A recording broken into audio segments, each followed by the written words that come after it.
James Young is the director for the Washington Center of Real Estate Research at the University of Washington. He has over 25 years of experience in analyzing property markets worldwide, both as a consultant and as an academic. James has also been published in several leading academic journals.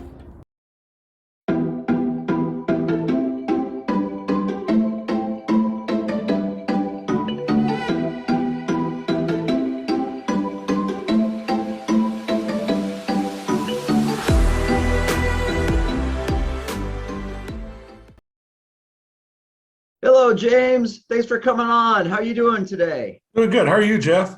Good, good. Hi, James. How are you? Welcome. Hi, Maisha. Oh, great to see you.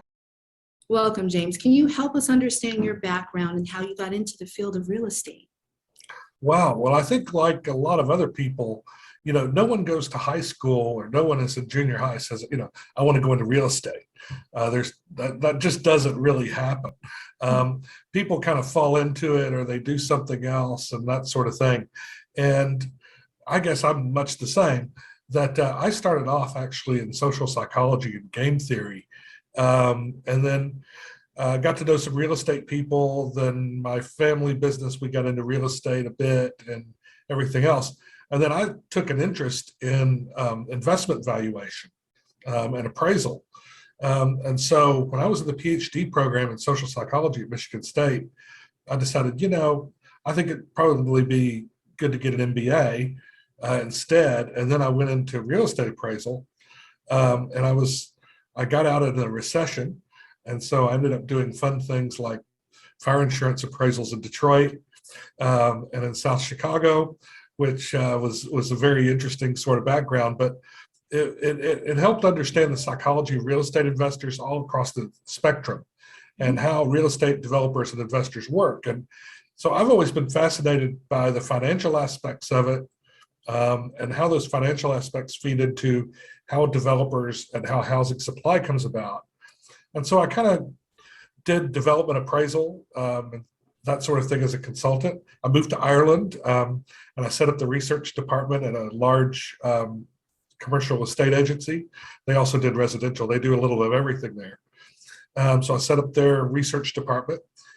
The academics at the University of Auckland decided, that I could do consulting in that. And then now I'm here. So this is my fourth or fifth setup time in terms of consulting and real estate research setups. So I kind of fell into it, but I'm kind of finding my stride now after a few years. I understand you're the director for the Washington Center for Real Estate Research. Can you share more what the center does? Okay, the center was established back in the 1980s, originally at Washington State, and it was set up as a legislative center. It came out of the real estate department that was established at Washington State University that they were trying to establish. And then it was in the College of Business. It was through the finance program. And so they set up a center to try and support that. The legislature decided to fund the center and establish the center formally in code. And so the center, their job is to do public outreach, public education in real estate markets, assess housing affordability, and provide housing affordability metrics for state government, for the public, and educate the public about housing and real estate markets. So it's a fairly broad remit, and it's for the whole state of Washington, not just the Puget Sound region. So a lot of places, when it was established, they have a levy that's assessed on each broker when they renew their license. So $10 of each renewed license goes to fund the Washington Center for Real Estate Research. So that funds the public outreach, our research efforts, what we do on affordable housing and assessing affordable housing and house prices. So that's one part of it. We also do other work where you don't have information. And one thing about being a statewide center in the Puget Sound region, you have tons and tons of data and information available. When you get further afield, like Spokane, you have a lot less. When it comes to Clark County, you may have a lot more because you're close to Portland, but it's difficult to separate that data out and to get the nuances of that data separate from the Portland market. Then when you get to the Tri-Cities, Walla Walla, Bellingham, Wenatchee, Yakima, you've got completely different market dynamics and not a whole lot of people studying what's going on there in the longer term, housing affordability, house price movements, rents. And that's where the Washington Center really steps in, is that we provide all that information and data to policymakers and to state government. We also, talk to real estate organizations in those communities to try and, tell them what's going on in the housing market from a broader brush perspective through the whole state. So that's generally what we do. We do a lot of testimony to the legislature on affordable housing and other groups like that, but it's just part of that whole public outreach. Our job is to basically try and help people make better real estate decisions and make better policy decisions about real estate markets. James, there's been a lot of talk about the return to office, and as you know, a lot of government and state employees recently returned. What are your thoughts on the return to office? What do you think employees want? What do employers want? And what are the possible outcomes and compromises that you forecast? Wow, that's a big question. And I think that, you kind of had a free-for-all when COVID started. And everybody was like, it was like, get out of Seattle, woo, and everybody just kind of went, And so, I heard of people working in California, working in Sun Valley, working all sorts of places. And I guess when you were working from home, it's kind of easy. After a while, it becomes a bit more difficult. So I don't know. And I think it's still a lot to happen. I think we're still trying to figure out. Employers want people to be in the office because of the sort of synergies you get from having people there, from that exchange of ideas, the creativity that comes from being in groups of people, and quite frankly, it's pretty cool being in the office sometimes and meeting people and seeing people and doing all the rest of this stuff. So while that has its benefits, a lot of people don't really need to be in the office. They don't want to go into the office very often, and so I think that it's a matter of negotiating that. From a housing market perspective, and what I'm seeing in the data that we have is that people moved to more remote areas where they could find value and still be close enough to the office. So what it looks like, I think it's going to take a while for it to still emerge in terms of what things are going to look like, but I don't think it's going to emerge the same as what we had before COVID. I think that you're going to have a lot more flexible working arrangements because people moved out. We've seen housing values in King County and in the Seattle region stay fairly stable. House price movements of about 8 to 10% per year, whereas Spokane has had like 30% increase over the past 2 years. They've gone up by almost 39%. Tri-Cities is well into the 20% range. Bellingham is the same. Skagit County, which is the perennial one I always look at as bellwether, has gone up by 27% in the past 2 years. And so you've got those areas, and those people have bought there because it represents better value than the Seattle area. And it represents a different way of life. You can still be in the office in 2 hours if you need to. So are those people going to be willing to move back to Seattle? I don't know. Are employers going to be willing to have them only come into the office 2 days, 3 days a week? I don't know. I don't think anybody knows the answer to that question, but I think that how that gets negotiated is going to be serious. You've got a lot of people that are closer to my age than I like to think about that have decided they're not going to go back into the workforce. They're not going to go back into the office. They're just going to retire, right? And so you've also got that. So is offices going to look the same? Is retail going to look the same? How we live is, how do we want to live as opposed to how we lived before may look different enough to where we don't know what the return to the city is going to look like. I know I enjoy being back in a city. I know I enjoy being in a city. And I know, even with the restriction on, takeout and everything else, it was nice to know that I could go down the road and get something. And, I have 50 restaurants within a 10-minute drive. It was wonderful. Right. So, yeah, I'm not sure. I'm not sure how it's going to look like. It's that lifestyle, that value proposition. People can own further out. They will be stuck renting in the city probably. So, are they going to be willing to make that compromise anymore? And that's a question I don't think anybody fully gets.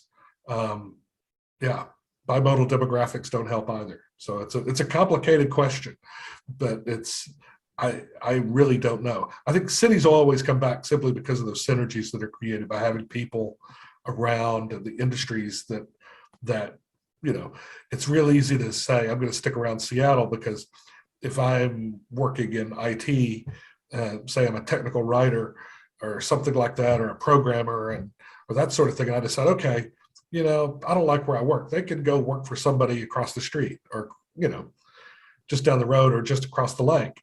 You don't get those sort of synergies working from home, and the employer doesn't get the synergies they need when everybody's working from home.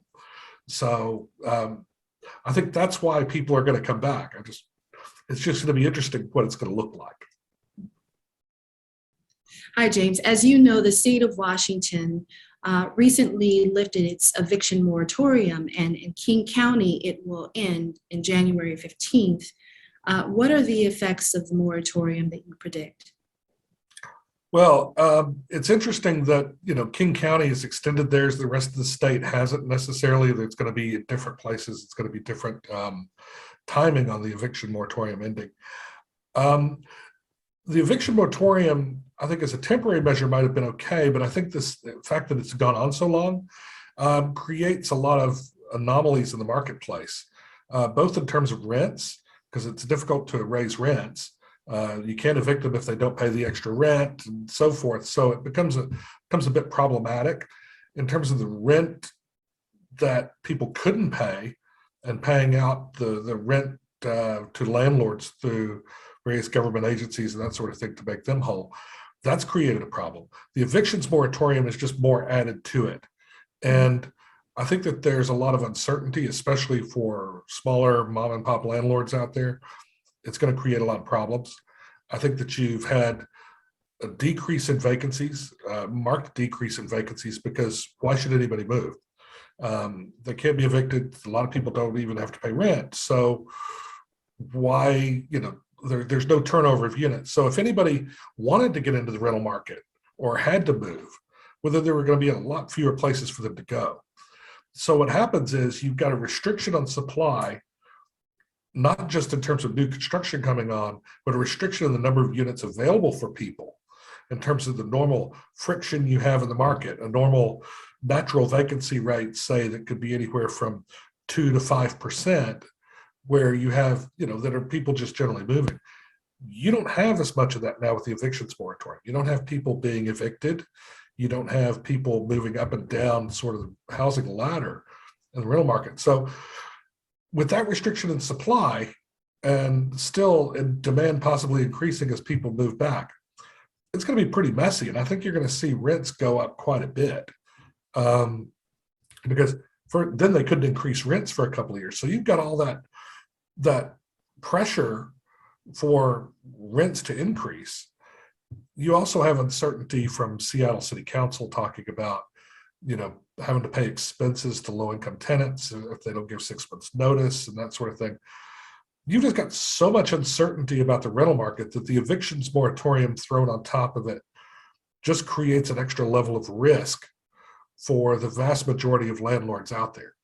So I think the latest report, I'm just kind of going back to a report that I read recently, and I didn't read it in detail, but it said that the number of rental units available in the city of Seattle has stayed stable, but the number of landlords has decreased by something like 75 or 25% in the last few years.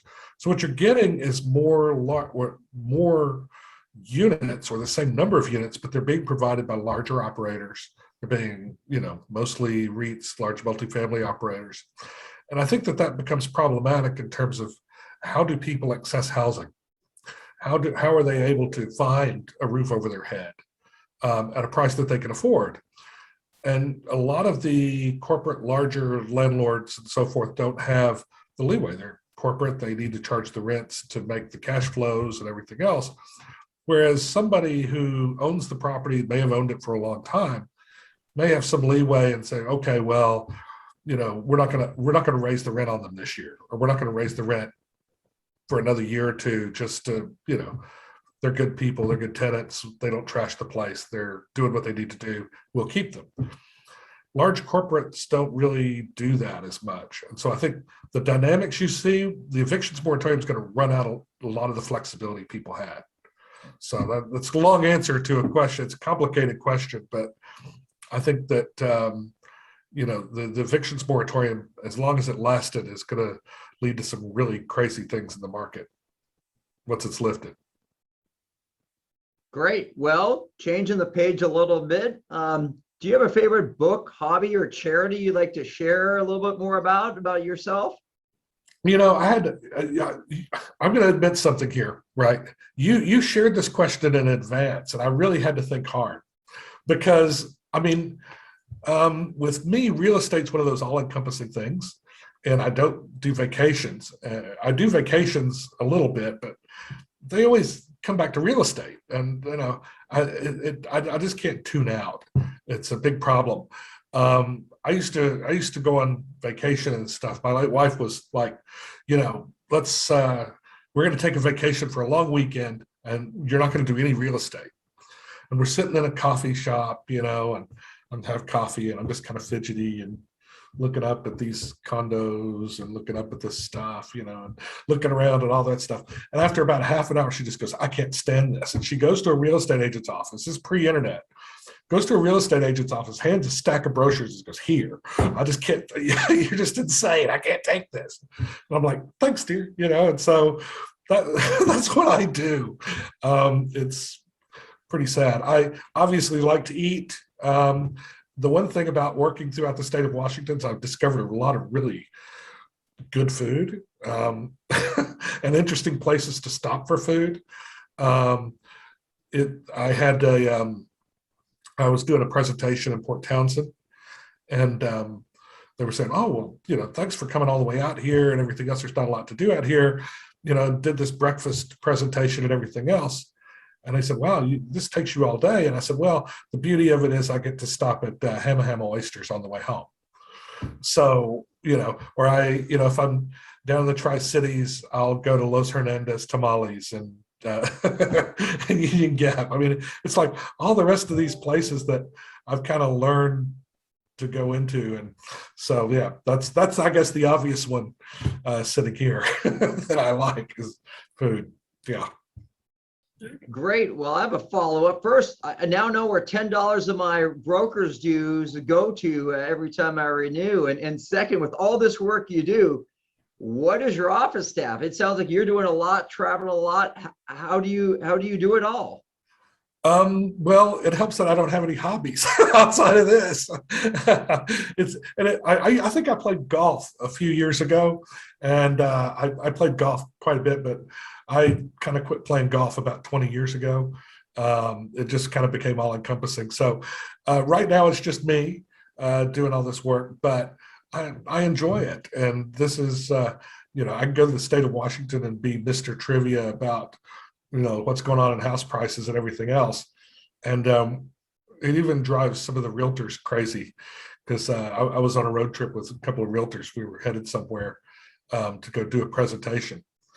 And I was just like, wait, slow down a minute. Let me see that. Okay, right. And I said, what's that? And I said, well, one of those townhouses over there sold recently for about $350,000. But I was just wondering why it was so cheap and what was going on. And I got it now. And they were like, oh, okay. And it wasn't their market. It wasn't anything else. We were just in this, oh, wait, just slow down for just a second. I want to see that, so I do all the work, and it's like I say, it's all consuming. Well, James, it's been a pleasure. For our audience, can you share how they can get in touch with you, where they might follow your work and what's next? Well, sure. We're trying to move the Washington Center for Real Estate Research to something that's more interactive, that people can engage with on the web. Unfortunately, I'm not very good at that stuff. So the best way to reach me is, I hate to say, rather old-fashioned email at this point.